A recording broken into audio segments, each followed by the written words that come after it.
Hi, and welcome to What's New in Historical Fiction. My name is Colin Mustful. I am the founder and editor of History Through Fiction, an independent press that publishes historical fiction.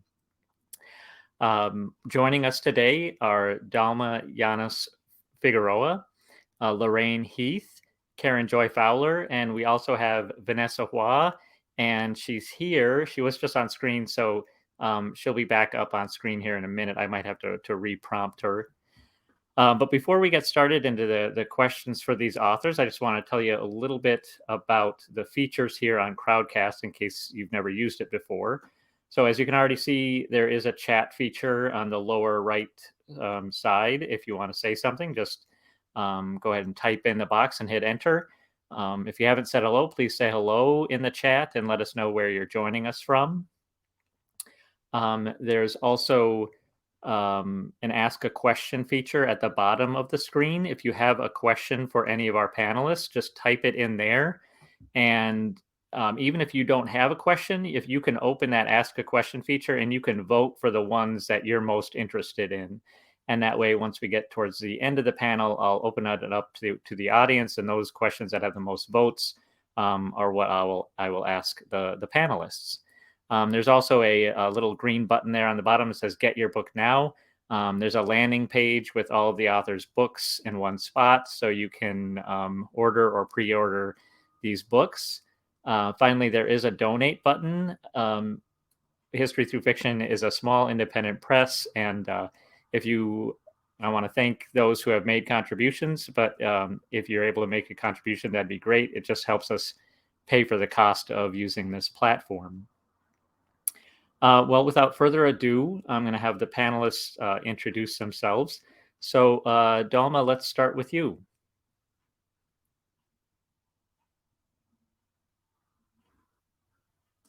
My name is Dahlma Llanos-Figueroa, and I'm an Afro-Puerto Rican historical novelist. I write about 19th century plantation society from the enslaved woman's point of view.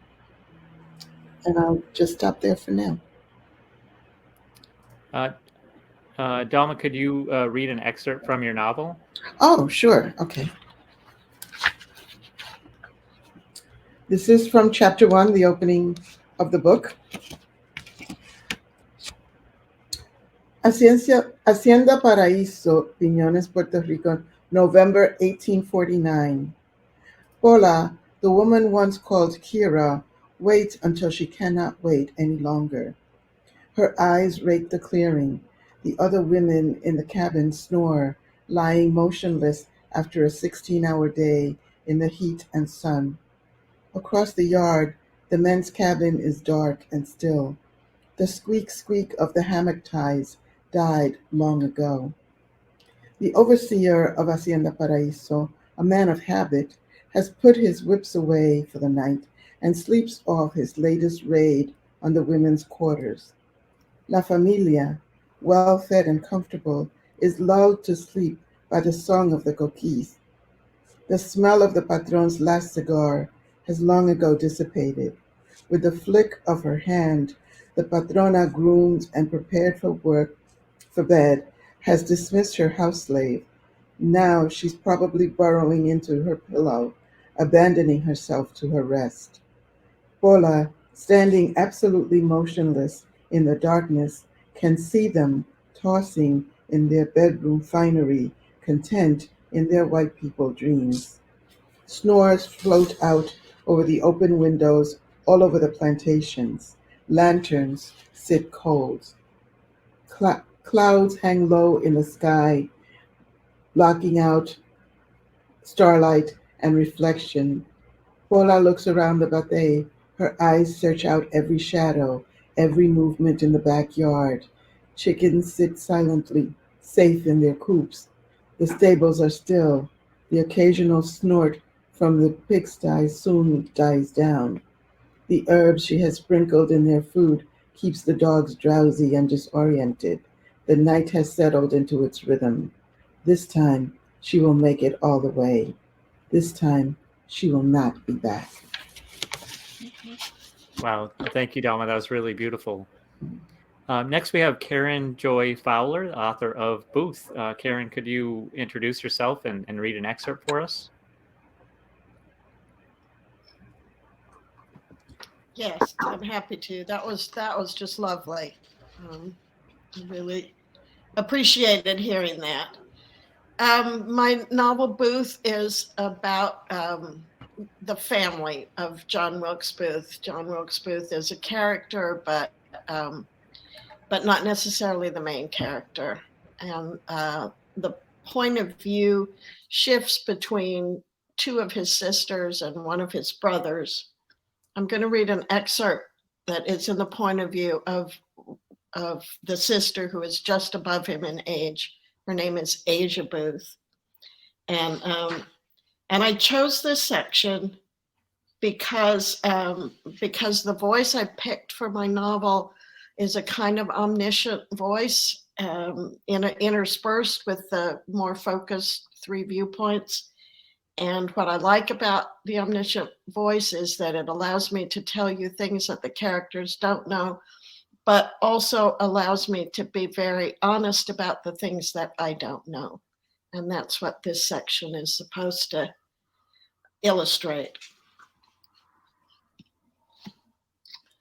John's friends from St. Timothy's Hall come to call. Samuel Arnold sometimes, but far more often Jesse Wharton. Jesse Wharton is a handsome boy with a wide smile and an open, readable face. He and John and Asia walk through the woods together, the leaves now more brown than red. But the sun is out and the day mild. The boys smoke their pipes and the smell of tobacco wafts about. Asia fills and empties her cupped hand with cold water, listening to the music of it falling, but also to Jesse. He tells a story she's never heard before, a story of a wild river and a day in which John, sucked under by a powerful current, nearly drowned. For just a moment, Asia can't breathe. We thought we'd lost him for sure, Jesse says. We thought he'd never open those big eyes for us again. He throws his arm over John's shoulders, and John lays his cheek briefly on Jesse's hand. A thin column of smoke rises like a charmed cobra from the bowl of his pipe. No, I'm not to drown, he said, nor burn, nor hang, though my sister has long believed I'm marching towards a martyr's death. Does Asia believe that? She doesn't want to. Years later, she will write that it was a golden afternoon. She will write of her deep contentment, how she watched the two boys leaning together in the sunshine, so gifted, so beautiful, so brilliant, and wondered about their futures. Surely both would leave a shining mark upon the world. 8 years later, in April of 1862, Jesse Wharton will be killed in the Capitol Prison in Washington, D.C. A captured Confederate, he'll be shot by the sentry on duty. Maybe he stuck his head out of the window, refused to retreat, and abused the sentry with awful oaths and the taunt that he was too cowardly to shoot. Maybe he was quietly minding his own business, in fact, had just looked up from his mother's favorite Bible verse when he was murdered suddenly and without cause. It all depends on whom you ask. Thank you, Karen. I love what you said about your use of the omniscient narrator, and those maybes at the end there too gives you a lot of leeway. Next, let's introduce Vanessa Hua. Vanessa, I'm so glad I could get you on screen, and I can't help but notice Keanu Reeves staring at us from back there. Yes, during the pandemic, myself and two other writers, we sent each other secret surprise gifts, and this showed up in the mail one day. And he's been a steadfast companion on my Zooms since then. Well, thank you so much. The readings were amazing. Thank you for hosting us. So I'm supposed to introduce myself now. Please, yeah. Yes, okay. So I'm Vanessa Hua, author of Forbidden City, which initially was supposed to come out April 19th, but due to supply chain issues, not once, but twice, it's actually coming out May 10th. But that's fine. For a novel that took 14 years to write, it only seems fitting to have this final twist. So Forbidden City is the story of May, a teenage protege lover and of Chairman Mao and poster child for the Cultural Revolution. And my inspiration for the novel came from a photo I saw of Mao years ago, surrounded by giggling teenage girls dressed like Bobby Soxers. It turned out he was a fan of ballroom dancing and had a special troupe of young women who partnered with him on the dance floor and otherwise. So I am going to read you a short excerpt from the beginning of the book. May, my main character, has maneuvered her way to get a chance to go to the Capitol, but no one's saying, or no one really knows what her duties will be. Forbidden City. At dawn, Ma filled our wooden tub with hot water. She hadn't bathed me in years and wouldn't have done so again until my wedding day.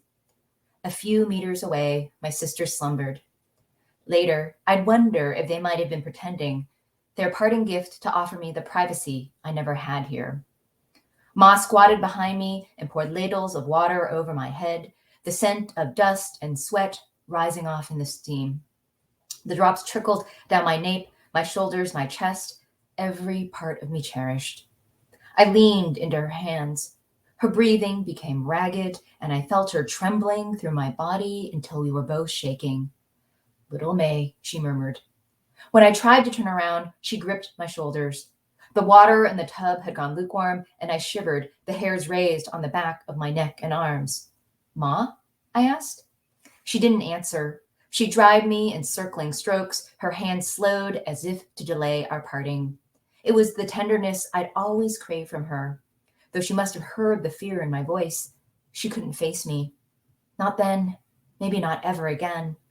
She would no longer warn me about fox fairies, shapeshifters who roam the twilight to lure travelers, of disappeared girls, runaway or raped, kidnapped or killed. She knew that she had no choice but to give me up, I now see, and didn't want me thinking about the dangers ahead. In that moment, though, I hardened against her, against my fear and my anger. She couldn't help me, and I didn't need her. The picture of the chairman hanging on the wall seemed to nod in the flickering light. He alone would protect me on this journey. Ma helped me step into pants and tunic she had patched and pounded clean in the river. She braided my hair into a coil. I gave in to the gentle tugging, into the mesmerizing firelight, hoping that I would be transformed like the braid, intricate and beautiful and strong as a model revolutionary.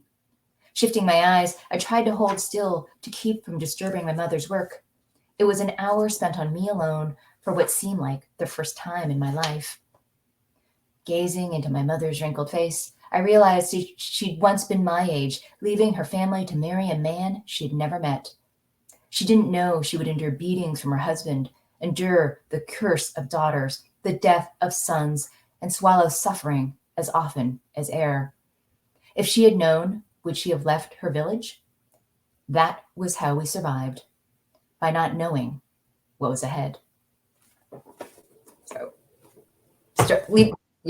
thanks. Yeah, thank you. This is very powerful, and it really sets up the character and the story. Well, next we have Lorraine Heath, author of Girls of Flight City, and she disappeared. There she is. Lorraine, so if you could introduce yourself and tell us a little bit about your book and read an excerpt for us. Right. Those excerpts that have been read were just wonderful. I want to thank you also for having me here tonight. So I'm Lorraine Heath. I've published 47 historical romance novels, and Girls of Flight City is my first historical fiction. And for those of you who don't know, during World War II, the British sent many of their pilots to civilian flight schools in the United States to be trained. And the first one that was established in Terrell, Texas, which is about 45 minutes from where I live, and it's where my dad graduated from high school. And so what I'm going to do is read you the prologue. Leaning heavily on her cane, she walked slowly along the meandering path toward the specially designated portion of the Oak Lawn Memorial Cemetery, as she had for nearly 80 years. Her steps were smaller, and a twinge of pain in her knees and hips accompanied each one. She doubted she had another year left in her, which was the reason she was now regaling her great-granddaughters with the stories. Having shared them with her daughters and their daughters over the years, she knew full well they could relate the tales to this latest generation with a great deal of accuracy. But as long as she was able, she believed it important to hear them from someone who had been there, someone who had fallen in love during those early months, someone who had spoken, laughed, and danced with these 22 men. They'd been boys, really. Most of the young Brits who had come to learn how to pilot an aircraft had been. 18, 19, 20, some a little older. For many, it had been the first time they'd ever crossed an ocean. Certainly fewer than a handful had ever traveled to the United States before, much less visited Texas. They'd brought with them their lovely accents, which had caused anyone who had ever worn a skirt to sigh and fall a little bit in love with them for that alone. Arriving on the train, they'd been filled with enthusiasm, determination, daunting responsibility, and perhaps a little fear. How could they not have experienced some fear when the world had been in such turmoil, and they'd known that when they finished their training and returned to England, they would be battling not only for their lives, but for the very existence of a nation, a world, democracy. Although these 22 never returned home, they'd been no less brave or noble. She'd vowed they'd never be forgotten, never abandoned. Finally, she reached the monument that Lord Halifax, British ambassador to the United States, had dedicated in 1942 when he'd visited this small section that honored the fallen of his homeland. Nearby, a Union Jack fluttered in the slight breeze. The saplings she'd long ago planted were towering oaks now, providing shade and protection from the harshness of the Texas sun as she passed beneath their boughs and came to a halt at the first gray granite headstone. So profound in its simplicity, with his service number, rank, and name inscribed above Royal Air Force. Below was carved his date of death, his age, and the epitaph provided by his family. He flies now among the angels. After all these years, still the tears came, along with a flood of memories. As though it were yesterday, she recalled the afternoon he'd arrived and more. She remembered the beginning of it all. Thank you. That was so lovely. I got goosebumps. And then it almost sounded like you said you've written 47 novels. I was like, well, that can't be right. I must have misheard her. Yes, no, there's 47. That's amazing. Well, all of you are have just amazing books. One of the things I love most about historical fiction is I learn things that I don't know, that I never would have learned about. And I come from a background as a historian, and I work in social studies in high school, and yet there's still so many stories out there that I've never learned about. So, Dahlma, let's start with you. Tell us about your main character, Pola, and what experience does she have that what is she teaching us about an event or period in history? Well, Paula is a woman who is captured in West Africa and brought to Puerto Rico through the Atlantic trades, slave trade.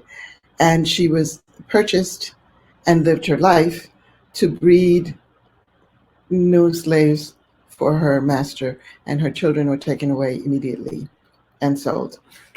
And it was important for me to write the story of Paula because, first of all, we know very little about the practice of breeding slaves, enslaved women.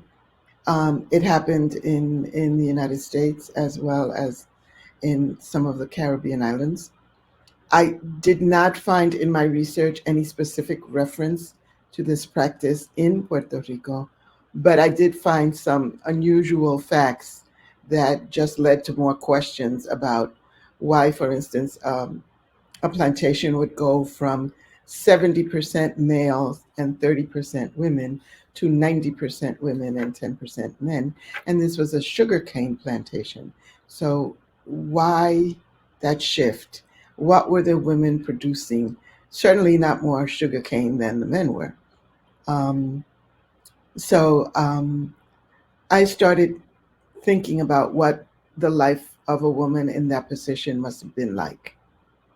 And although I didn't set out to write historical fiction necessarily, it makes sense to me because when I was taught history, it was all about dates and locations. And I really was much more interested in the people and how these dates and how these incidents impacted on them. So I suppose it's not a surprise that I focus more on the individual than the actual um, historical event in which they lived, but more how those events impacted on their lives and on their humanity. Yeah, I think that's just a really noble endeavor, and just in the excerpt you read, it just sets us down in that place. And I'm curious though. So is Pola a combination of historical figures you came across in your research, or you just kind of had to imagine, completely imagine what it would be like to be in her shoes? She wasn't a combination of specific people, although I did borrow um, her anger and her rage. Um, but it was more an acknowledgement of something that happened that most people don't want to talk about or think about, and putting it into understandable human terms. I think often history and historical data is so monumental that you can't really wrap your head around it. So I can read about how many hundreds of thousands of people disappeared in Argentina during the dictatorship, but that doesn't tell me as much as one novel, in this case, The House of the Spirits, about how that political situation impacted on one particular family. And that was much more understandable to me than the ciphers of how many people were brutalized by this situation. Yeah, I think that's really well said. Karen, let's move on to you. I have a lot of questions about craft and some of the craft decisions you made. Um, Dahlma brought up, how much history there is, and that's one thing in your novel. It covers a lot. It covers a long time period and a lot of history. Um, but the one thing it doesn't cover so much is John Wilkes Booth, the infamous assassin of Abraham Lincoln. So talk about that choice of using the perspective of his siblings and why you decided to do that. I think I've been on a mission to persuade people that people who don't murder presidents can be just as interesting as people who do.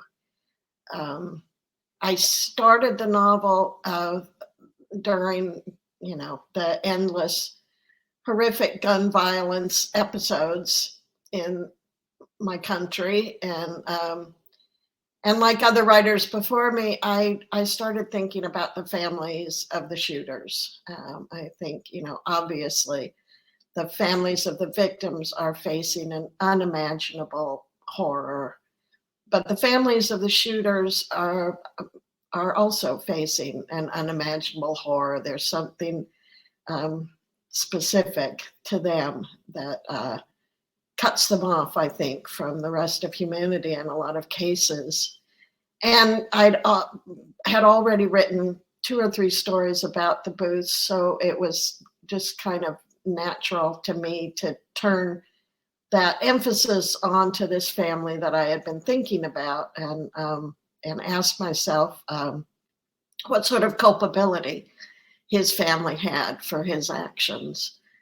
Question I didn't know the answer to. I wouldn't know how I was going to answer that question until I went and looked more closely.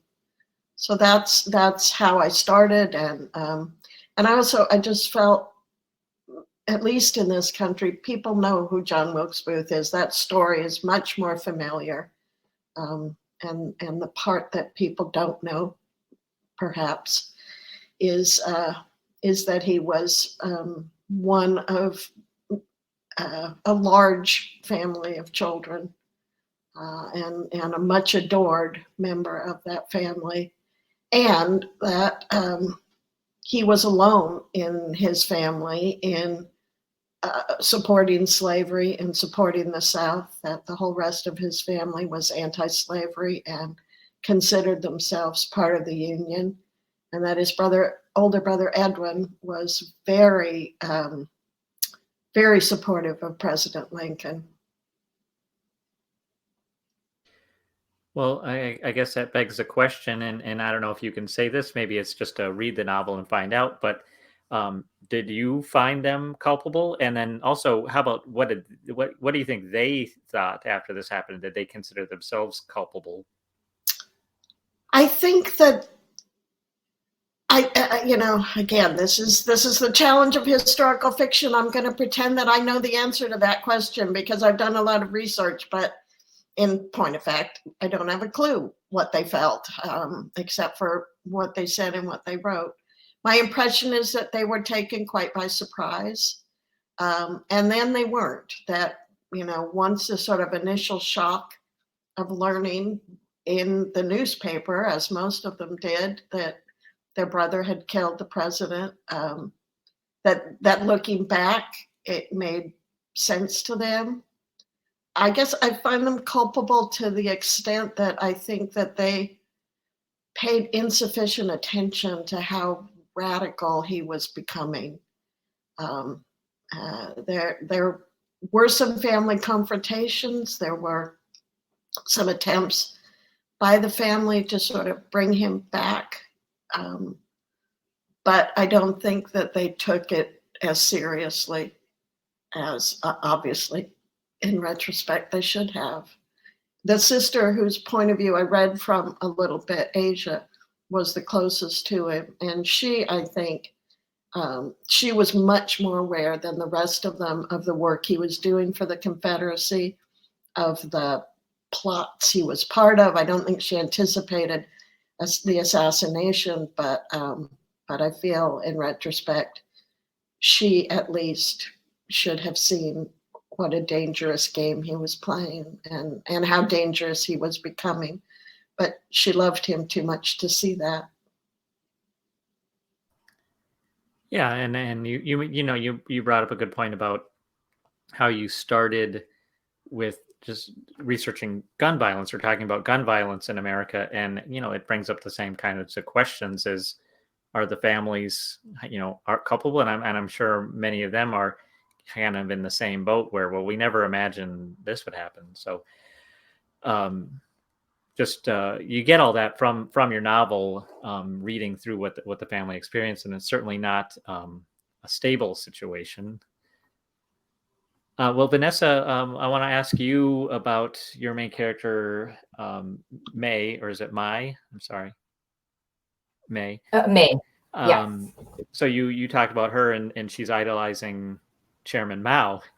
So talk about that history and how she could reject her mother and go towards Chairman Mao, and then how does she change throughout your story? A great question, and I've really been thinking about Karen and Dahlma's answers and how our books are all in conversation with each other in a way about, kind of uncovering people who aren't much part of the historical record, who don't even merit a footnote, or maybe they're only a fact or a figure. But in terms of May, part of why I was so interested in writing this novel was thinking about how she was emblematic of the millions of impoverished women in China or around the world who never appear in the official record, and yet in their own way shape the course of history. And so May, as someone who's grown up after the revolution, born in 1949, the year that the chairman came to power, the communists came to power. And so all her life, she's been raised with these stories of those heroic times, of model revolutionaries who sacrificed all for the sake of their people. And I think she's like, this is China 1965, but in other ways, it's a teenager anywhere who's dreaming of a bigger life, who's dreaming of making a difference. And for her, it's joining this part of the revolution. Of course, she soon discovers what that actually entails, and she's absorbed into the inner circle of a man who she's been raised essentially to believe is a god. So for her, even though she's so young, even though she's so idealistic, the novel is about her growing disillusionment. And I tell it in a retrospective frame. It begins and ends in 1966 in San Francisco's Chinatown. So although I want to immerse myself in her journey, and that's what the novel sort of depicts, gets her deep into her head, into her body, the retrospective allows for hints of what's to come. And I think that, again, is one of the benefits of historical fiction, because your characters are, we're looking back on the past with an understanding that people at the time might not have had or shared, and in sort of today's belief, but yet things resonate between then and now. And did Chairman Mao, did he target the youth then? Well, to understand the Cultural Revolution, you have to go back a few years to the Great Leap Forward, the late 50s in China. Mao was convinced that he would be the leader of the communist world, and to do that, he needed to rapidly industrialize. But there are all these sort of cockamamie schemes, melting down walks and bed frames to increase iron production, planting seedlings much too close together. And as a result, this led to huge famine, and millions died. Mao wasn't blamed by the people. They said, oh, it must be drought. How could you blame someone you revere as a god? But in his inner circle, he definitely lost power. And by the time this novel begins, he was worrying about his legacy. He saw what was happening in the Soviet Union, saw how Stalin was being rewritten by his successors, and he wanted to take down his rivals. The very people that he viewed as that were his handpicked successors, he now saw as rivals. But he didn't go right after them. He decided to sort of stir up the youth, and it was middle schoolers and high schoolers, people May's age, who were the first to say, again, these are the people who dreamed of revolution their whole life, and now is their chance to run free and take this call to action. And May is reflective of that movement, and has a hand in sort of setting it all off in Forbidden City. Well, I think, it's a very interesting history. I think it's maybe a little overlooked here in America as we, look on elements of European history and other things like that. So yeah, thank you so much for bringing that out through May, and helping us kind of see what she sees. Lorraine, let's go to you. I did not know anything about the British Royal Air Force coming to Texas. So, was this something you've always known about? How did you discover it? And then how do you use the women in your story to share this history? Well, about 30 years ago, actually, I read an article in the Dallas Morning News about a woman, Virginia Brewer, who took care of the British Cemetery in Terrell, Texas. And this was my introduction to the fact that British pilots came over here to learn how to train. And one of the reasons that they sent pilots over here is because England is such a small country and it was in easy reach of German aircraft. And so it made it difficult to train pilots over there because you didn't want to send a novice up into the sky and he'd have to fight off the enemy. So they needed someplace with a temperate climate, the southern United States. Unfortunately, when they approached the United States about us training their pilots, we had the Neutrality Acts, which prevented us from openly doing anything to aid a country that was at war without involving ourselves in that war. And there was concern that if we did anything overtly, then Germany would declare war on us. So they came up with this idea of, they converted 6 civilian flight schools to what they called British flying training schools. And with the passage of the Lend-Lease Act, then Britain was able to pay for those. And so it wasn't as though we were doing something overtly to assist Britain. So there was one in California, one in Arizona, 2 in Oklahoma, 1 in Florida, and then the one in Texas, which was the first one. And it was something that I kind of put aside as a story I would want to tell someday. And right now, World War II is just so popular as people are telling stories about women during the war. And so I felt like this was the time for me to write this book if I was ever going to write it. And as I began researching more about the schools, I discovered that women played a very significant role at the schools. They served as flight instructors, flight simulator operators, control tower operators. Any job that a man would do, women were doing at the school even before December 7th. After December 7th, a lot of the men at the schools needed to go join the service, and so more women got involved. But in my story, I have 3 main women. And the first one is Jessie.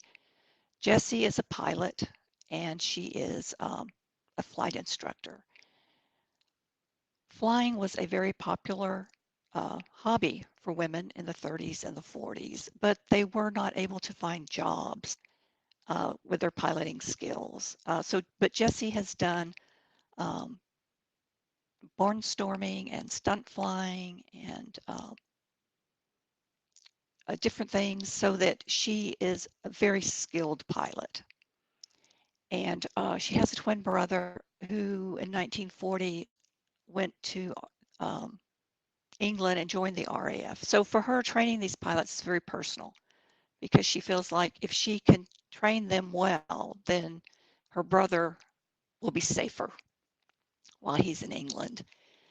And that was actually, I found that to be another fascinating history, which it's a subplot in the story. And then we have Rhonda, who is, she's fun and she's flirty, and she is a flight simulator operator. And she understands from the beginning that she got the job because she's attractive. And this was, in my research, I found that in the military, as well as in the civilian schools, they hired women, attractive women, to run the flight simulators because men didn't want to spend time in a little box learning how to use instruments to fly. They wanted to be in the planes. So they would hire attractive women because it would give the men incentive to go to the flight simulators. And I found that interesting. My third character is Kitty, and Kitty is 16 going on 17. She works at the drugstore at the soda fountain. And the reason I thought it was important to have a young character was because the cadets who came over to learn how to fly were 18, 19, and 20 years old. And so I really wanted to demonstrate how young they were and the responsibilities they were taking on. And so Kitty is very innocent at the beginning of the book. They first come over in June 1941, was the first 50 pilots came to Texas to learn how to fly. And the book goes through the end of the war in 1945. And so Kitty's very young. She doesn't understand the price of war or the cost of war. She just hears these men with their British accents, and they're fun and they're different. They're not like the cowboys she's grown up with. And so so she enjoys she just adores them. And but for her, she has the greatest character arc because she has the most to learn over these years that the war is going on. And so that's The Girls of Flight City. Well, I think that's a great way to humanize history and make it not just names and dates and places. It is fascinating that these men that were tasked with stopping Hitler from world tyranny could just be led around with a dog treat, like, here's an attractive woman, do it. It's pretty funny. Yeah. Did you have to learn a lot about flying, or did you already know? Are you in aviation at all? I am not in aviation at all, and fortunately, I have a writer friend, and her husband is a bush pilot, and he had flown a 1941 model of the plane that is used in the first phase of training. And so I was able to send him, I did some research on how planes work and how you would fly a plane. And then whenever I wrote a scene that involved flight, I would send it to him and he would come back and tell me, yes, no, that's not how it works at all. But he helped me make the story as accurate as possible. Yeah, it's good to have that help. As novelists, I'm sure you all know that. There's so many nuances. It's hard to know every little detail. Dahlma, I wanted to ask you about writing about the realities of the slave trade and some of the barbarities. How graphic did you get with your writing, and how difficult was it for you to confront some of that history?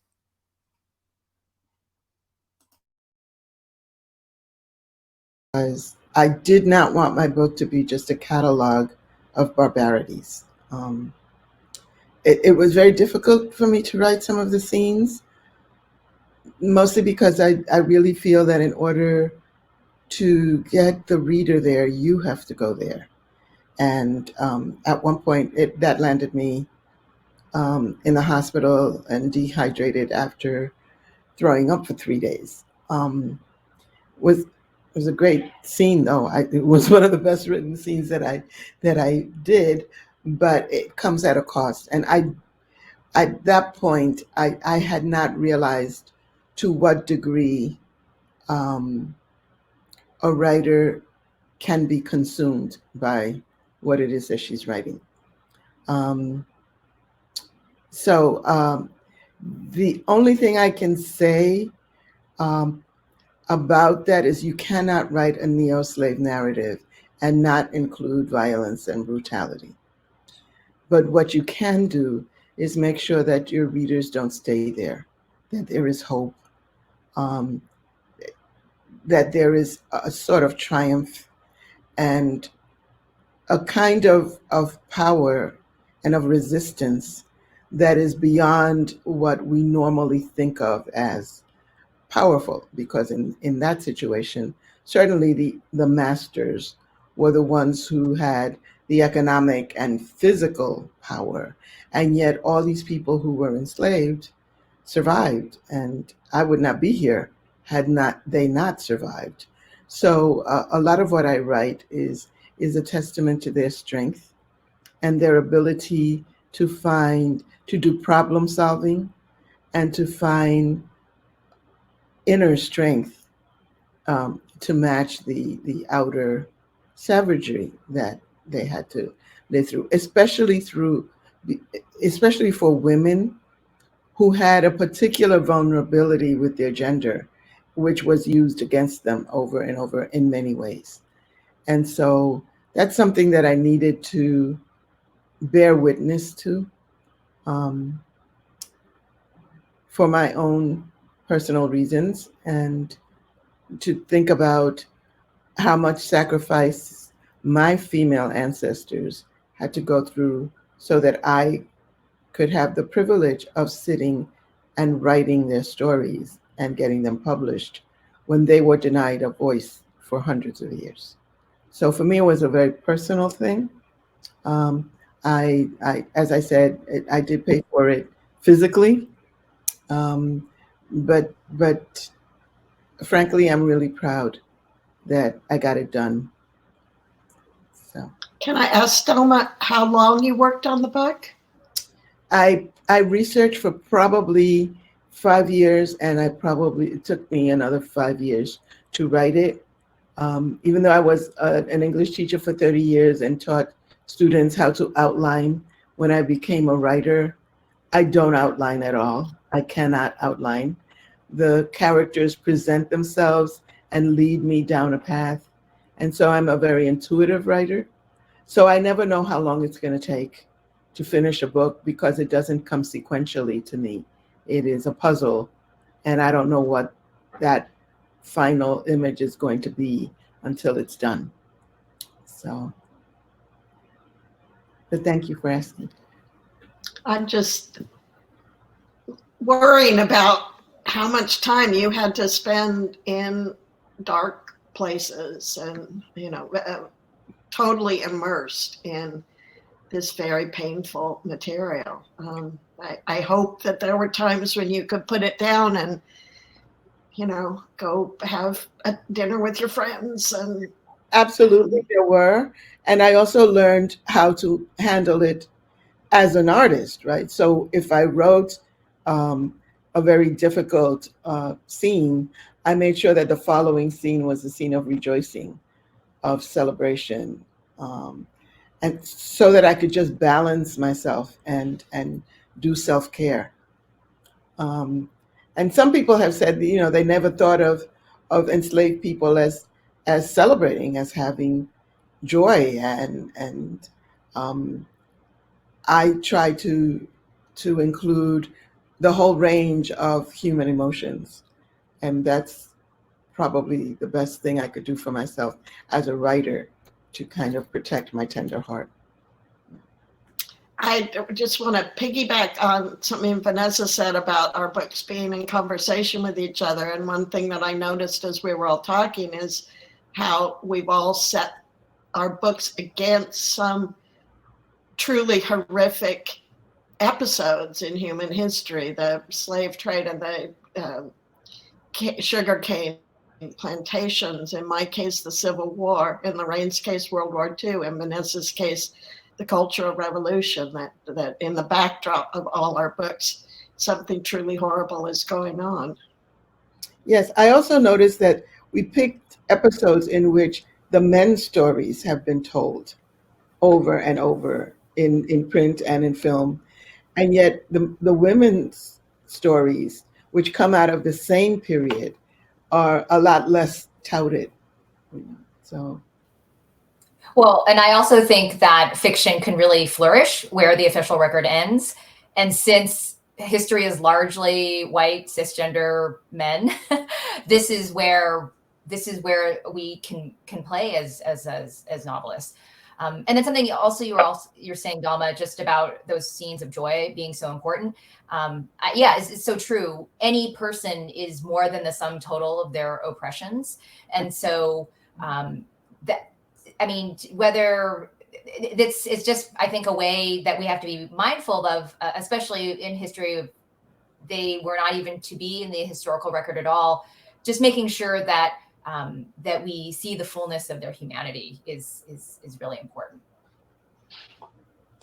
I also think that women are very good at oral histories, at sharing their feelings and their ideas. And I think that needs to be, I don't like the word validated, but that needs to be recognized and honored as a form of history. Yeah. Well, thank you. I'm glad, Karen, that you could bring up this discussion about, well, and Dahlma, of course, was what you said. It's a very powerful story, and it's your connection to it is something that's important as we move forward to continue to interpret history, to make sure that it's being interpreted from a genuine place, and I think your emotional connection to it definitely shows that. I'm going to open up for questions here from the audience. I have so many questions for all of you. I'm not sure what happened to Lorraine. I'm going to see if I can get her back on. And yeah, I have so many questions that I want to talk to all of you about, but we're limited here in time, and I want to respect everyone's time this evening. So I'm going to look at the questions here from the audience. Anyone that has a question, go ahead and open the Ask a Question feature and write it in there. So we have a question from Michael, and it's for Karen. It says, and I suppose this depends on how much you know about Columbine. He asks, would you draw a parallel between the Booth family and the families of the Columbine shooters, should they have known? I think this is such an easy question to sit at your comfortable distance and suggest that people should have done things they didn't do, that you surely would have handled it better than they would have handled it. And,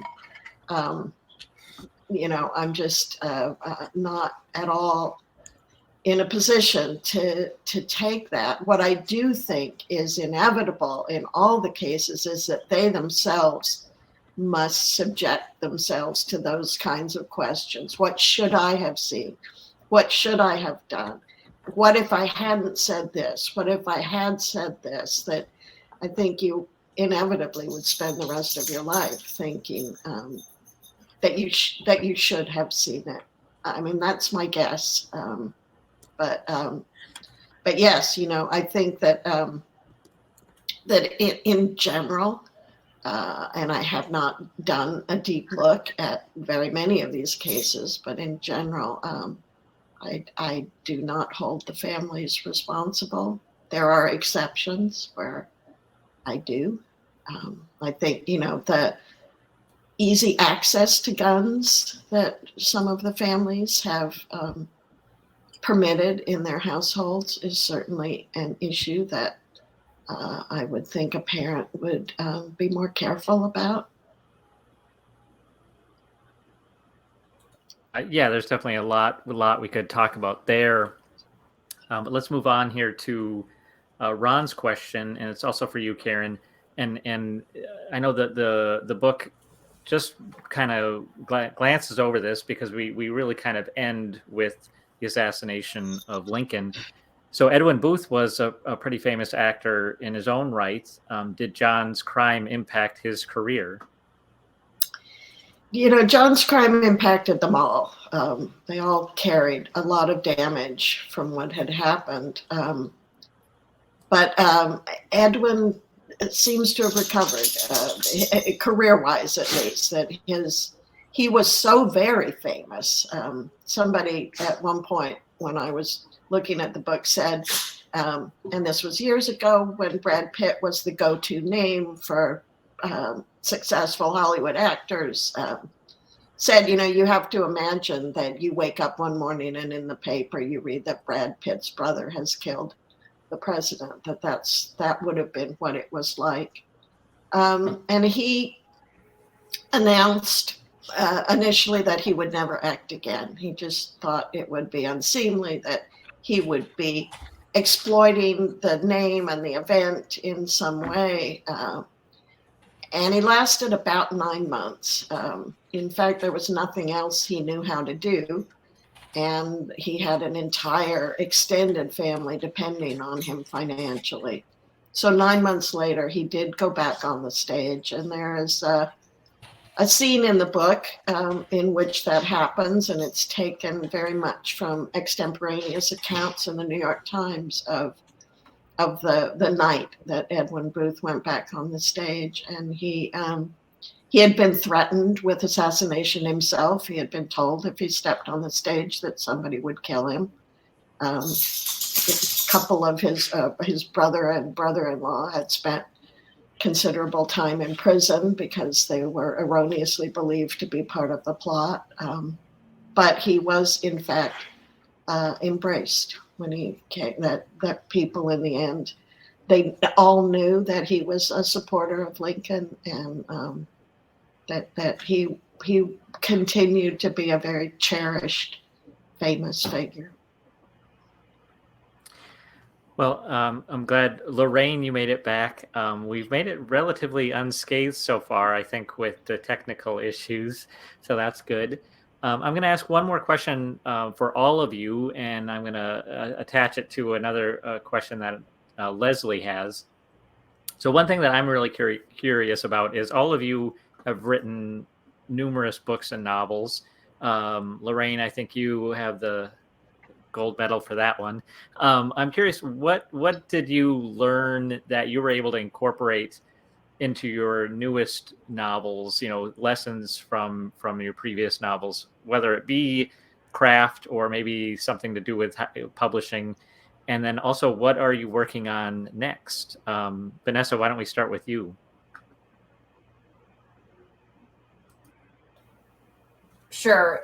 So I think what might be of interest or possible offer some encouragement to listeners, particularly if they are working on a long project that seems to have no end in sight, is that Forbidden City is the first book I wrote, but the third one I published. That is to say, in the fall of 2009, after I turned in my manuscript that I'd written in grad school, the agent came close to selling, but did not. But close only matters in horseshoes and hand grenades. And though I was heartbroken, devastated actually, I kept writing. I worked on other projects, and in between, though, I kept returning to the book that would become Forbidden City. I just couldn't quit it. There was something about May and my desire to tell the story of someone not even forgotten by history, but not ever even included, felt so important to me, especially as the American-born daughter of Chinese immigrants. And I guess I think, is it stubbornness, foolhardiness, persistence, resilience? I don't know, all of that. But I think if you believe in a project, there's a reason it's calling out to you, and that you have to return to it. But also know that all those drafts I wrote that didn't end up in the book. There's so many versions of this book that it exists in various multiverses. I still think I needed to write those pages to become the writer capable of writing this one. So none of it is wasted effort. And so for my next project, I'm very excited about it. With the pre-pub stuff, I haven't been able to work on it as much lately, but I have some time before a talk I'm giving tomorrow in Seattle, and I'm already dreaming of working on this manuscript. But I'll just say it's contemporary, later stage of the pandemic, about surveillance and security, and Coyote is one of the large casts that is included in the novel. So thank you. This was such an enjoyable conversation tonight. Yeah, thank you. And that sounds like a great project. And I mean, just congratulations on your stubbornness. It paid off. Lorraine, how about you? What have you learned from writing your previous novels, and what are you working on? Let me see. Am I unmuted? Yep. Yes. So I think what was mentioned earlier, when I first started writing, I thought to make my stories heart-wrenching, they had to be sad. And with my second book, I learned that if I was going to write something that was sad, I needed to give the reader the happy moments, which was alluded to or spoken about earlier. And so I think it's important to have all of the ranges of emotions in a story. And so that's what I've been incorporating, and particularly with Girls of Flight City, because it was war, and you're going to have unhappy moments, was to be sure that I did show that people did continue to live. They went to dances, they did the things that they needed to do in order to cope with what was going on in the world at that time. And as for the book that I just turned in on Monday, it's kind of keeping with the theme tonight of what women were doing. It takes place in 1875, but my heroine is called an inquiry agent, which today we would call a private investigator. And I've put a notation at the back of the book because during this period of history, women did become private investigators. It was discovered that they were really good at getting people to confide in them and to confess things, and that they were really good at putting themselves into situations where they could spy on people. And so I just kind of found that to be an interesting part of history for women, and so that's going to be my heroine in the Counterfeit Scoundrel. Well, that's definitely sounds like a very fun topic to write about, and you must eat Wheaties every morning to keep churning out those books so fast. Karen, how about you? What have you learned over the years, and what are you working on now? Well, I can answer the second part of that question tragically quickly. I am working on nothing right now. I keep waiting for the new project to come along that will excite me enough to think, yes, I can spend the next 6-7 years of my life thinking about this. And so far, I am open to ideas. Leave your suggestions in the chat room for me. The book that I published right before Booth, we are all completely beside ourselves, is organized around something that that the characters in the book know, but the reader does not. So it's organized around a revelation. The book Booth is organized in exactly the same way, that there's something, the coming assassination that I imagine the readers will all know, but none of the characters do. And those two together have just sort of focused me in a newer way on what I want the reader to know, and when I want the reader to know it, and what I don't want the reader to know. So that's just been kind of a new way of organizing my thoughts in a book that is very focused on the reading experience I hope to provide. Well, it definitely works, and I think it gets rid of the need for an outline. So you and Dahlma maybe work in the same way. I think we do. Yeah.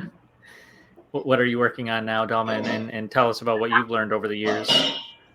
Well, one thing that we haven't talked about is that A Woman of Endurance is the second book in a series.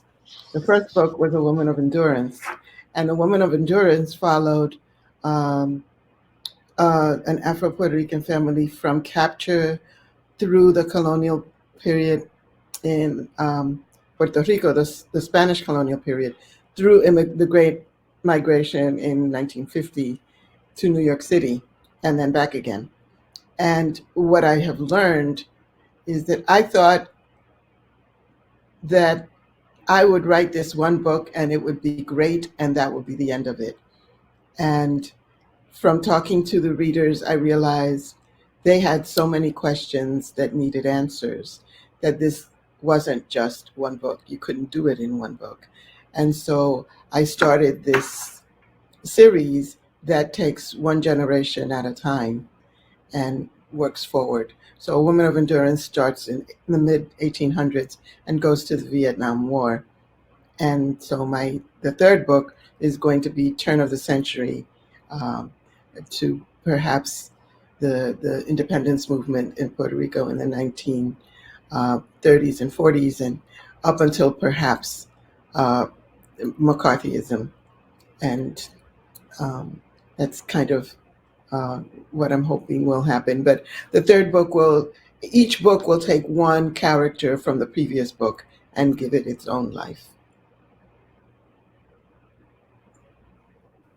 Yeah, that's definitely an excellent way to make a series, I think, from one generation to another. And I know other authors have have done that within one book, just jump generations. But and then certainly another way to kind of connect it to today is seeing how history is so connected to the past through our generations. Right. I also think of it as kind of the idea of Faulkner or Anderson's Winesburg, Ohio, in creating a whole world with recurring characters in the books. So that's what gave me that idea. Well, I want to thank our panelists. I'm truly honored to have all of you as my guests. This has been really great. Like I said earlier, there's so much more I want to ask you about, but I definitely enjoyed this conversation. It gives us a lot to think about. And for the audience, now all of you have 4 new books for your TBR. And I want to thank everyone in the audience for joining us.